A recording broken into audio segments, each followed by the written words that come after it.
শুভ সকাল সবাইকে। এভাবে কেউ কোনোদিন চা খেয়েছেন হাত দিয়ে?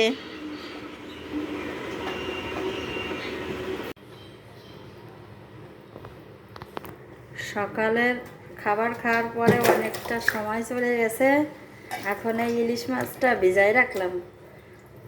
কালকে হচ্ছে বাবা সকালে বাজার করতে যেয়ে ফিরে আসছে। আবার আমরা বিকালের দিকে একটু ঘোরার জন্য বেরোইছিলাম। সুতির একটু কেনাকাটা করলাম। কেনাকাটার পরে ওই বসুন্ধরার ওই বাজারটা অনেক বড়। সেইখানে যাইয়ে দেখি একটা লোক 4-5টা ইলিশের নিয়ে বসে আছে, আর একটা দোকানও খোলা নাই, আর কোনো মাছও নাই। 2-3টা রুই মাছ কাতল মাছ ছিল, সেগুলো হচ্ছে বরফে রাখা। ওইগুলো আর আনে নাই, শুধু এই ইলিশ মাছটা নিয়ে আসছে। এখন হচ্ছে এইটা হচ্ছে সরিষা ইলিশ করব। এখন মাছটা ভিজাই রাখি, আর এই পাশে হচ্ছে সরিষা রাখছি আর হচ্ছে সরিষার ভিতরে কয়টা মরিচ আর একটু লবণ দিয়ে সরিষাটা বেটে নেব সুন্দর করে। এর ভিতরে হচ্ছে লবণ আর মরিচ দিলে হয় কি, তিতা ভাবটা থাকে না সরিষাগুলো বাড়ি থেকে মা পাঠাইছিল, পূজার সময় দিছে। পূজার সময় আমরা বাড়ি গেছিলাম, ওই সময় মা দিয়ে দিয়েছে। এখন পরশু দিনকে দেখলাম চাটনি রান্না করার সময় একটা ছত্রাকের মতন পড়ছে। তা আজকে আবার সকালবেলা এগুলো সুন্দর করে পরিষ্কার করে ধুয়ে রোদে শুকাতে দিছি। তাহলে বন্ধুরা বাটার পরে আবার ফিরে আসবো। সরিষাটা বাটা হয়ে গেছে, আর আমি এই কাঁটা চামচ দিয়ে এইভাবে করে সরিষা বাটার ভিতর দিয়ে হচ্ছে আশ্রয় নিছি। একা একা সব কিছু তো আর ভিডিও করা যায় না। আমাকে মেঘের বাবা আমারে ফোন দিয়ে কয়, আমি 1 সপ্তাহ বাসায় থাকবানি, তোমার সব ভিডিও আমি করে দেওয়ানি। ও বাবা, এখন 12টা পর্যন্ত কইছে একটু পরে যাও, আমি তোমার ভিডিও করে দেওয়ানি। আমি এখন মাছ ভিজাতে আইছি, মাছ ভিজাইয়া আসিয়া দেখি কি, মাছ ভিজাইয়া যাইয়ে দেখি কি চিনি ঘুমাই গেছে। কি বুঝলাম, তারপরে আর ডাকি নেই, ঘুমাক, আমি যতটুকু পারি এতটুকুই করবানি। এইগুলো আসলে একার পক্ষে সম্ভব না। এই ফেসবুকে ভিডিও ছাড়া এগুলো একার পক্ষে সম্ভব না। এই যে আমি তো ছাড়তেছি, আমি এখন বুঝতেছি। প্রথম তো ভাবছিলাম হয়তো সহজ, 1-2টা ভিডিও ছাড়বো ভাইরাল হয়ে যাবে, কিন্তু এখন দেখি ভিডিও ছাড়ার পরে শুধু ভিডিও ছাড়তেই হয়। তার কোনো আগা মাথা পাচ্ছি না, খুঁজে যে কী করবো এখন।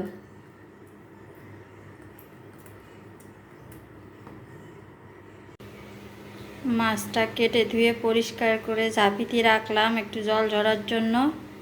4 পিসই নিলাম, আর কয়েক পিস রেখে দিলাম, পরে অন্য কিছু দিয়ে খাওয়া যাবে। ইলিশ মাছ হচ্ছে ওর বাবাই শুধু খায়, মেঘরে বাইছিয়ে দিলে খাইতে পারে, আর আমি হচ্ছে কাটা গলায় বাঁধবে এই ভয়তে খাইতে চাই না। ভালো লাগে আমার কাছে, কিন্তু কেউ বাইছিয়ে দিলে খাই। তাহলে সব কিছু গুছাইয়ে মাখানোর সময় আবার ভিডিও করবানে। আগে হচ্ছে লবণ দিয়ে আর হলুদ দিয়ে আর তেল দিয়ে একটু মাখালাম। এখন এই সরিষা বাটা দিয়ে মাখাবো। সরিষা বাটা আর কাঁচামরিচ, আর কিছু দিই নাই। আমি তো এইভাবেই করি, অনেকে অনেকভাবে খায়। আমাকে ওর বাবা বলে যে এইভাবেই নাকি মজা লাগে, এইভাবেই করি। জল টল কিছু দিব না। বাটিতে তেল দিয়ে এরকম করে ঘুরাইয়া মাছগুলো দিয়ে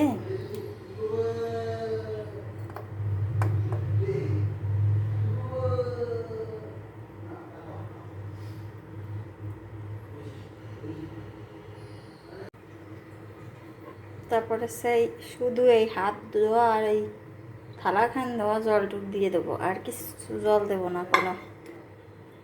আর হচ্ছে এটা হচ্ছে যে ফেলে বাড়ির জন্য আর কি 4টা কাঁচামরিচ দিলাম, যদি ঝাল না লাগে এটা খাওয়া যাবে ঘষিয়ে। এখন হচ্ছে 20 মিনিটের মতো এটা ঢাকনা দিয়ে রাখবো, আর একটু তেল দেবো উপর দিয়ে।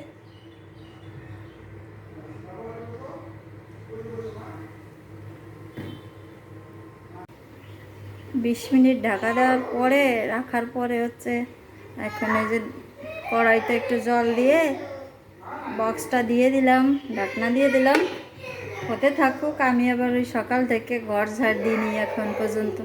ওরা 2 ভাই বোনে দুষ্টু করতেছে, একটু ঝাড় দিব, পরে আবার একবার আসি দেখে যাব।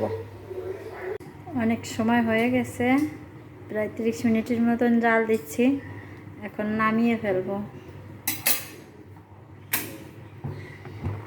দেখি যদি লাগে আর একটু পরে জাল দিবানি। দেখেন বন্ধুরা, অনেক সুন্দর কালার আসছে। এখন একটা পাত্রে নামিয়ে রাখি, এটাতে ভালো বোঝা যাচ্ছে না। একটা পাত্রে ঢেলে রাখলাম, অনেক সুন্দর কালার আসছে, খেতেও মনে হয় ভালো লাগবে। বন্ধুরা, আমরা এখন খেতে বসবো। মাটিতেই বিছানা পাতিছি, এখন ভাত নামাবো। তাহলে ভিডিওটা এখানেই শেষ করব। আমি সরিষা ইলিশটা খুব সাধারণভাবেই রান্না করি। ভালো লাগলে অবশ্যই লাইক, কমেন্ট, শেয়ার করতে ভুলবেন না। পাশে থাকবেন আমাদের। আজকের মতো টাটা।